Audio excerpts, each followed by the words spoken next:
Halo teman-teman, pada kesempatan kali ini saya akan membahas tentang disiplin positif.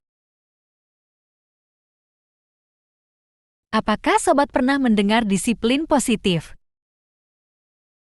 Secara umum, disiplin positif adalah suatu pendekatan untuk menerapkan disiplin dari dalam diri anak tanpa hukuman dan hadiah.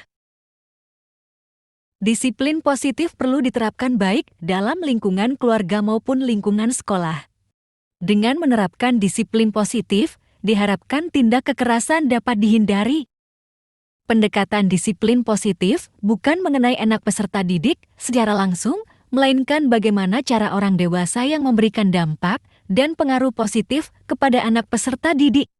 Pendekatan disiplin positif menitikberatkan pendekatan yang positif tanpa kekerasan, memotivasi, merefleksi kesalahan, menghargai, membangun logika, dan bersifat jangka panjang.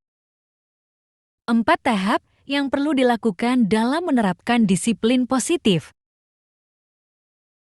Pertama, menjelaskan mengenai tahap pengkondisian, di mana tahap pengkondisian bisa dilaksanakan dalam beberapa aktivitas, seperti melakukan sosialisasi gerakan disiplin positif, fasilitasi pelaksanaan sosialisasi, sosialisasi penerapan positif kepada stakeholder atau orang tua, membuat komitmen bersama dalam bentuk penandatanganan fakta integritas, dan melakukan pemetaan masalah. Kedua, menjelaskan mengenai tahap konsolidasi yang bertujuan untuk menyiapkan daya dukung pelaksanaan disiplin positif di sekolah. Beberapa aktivitas yang perlu dilakukan pada tahapan ini yaitu deklarasi gerakan disiplin positif, menyusun mekanisme penanganan, pelatihan substantif penerapan disiplin positif, dan lokakarya bagi orang tua.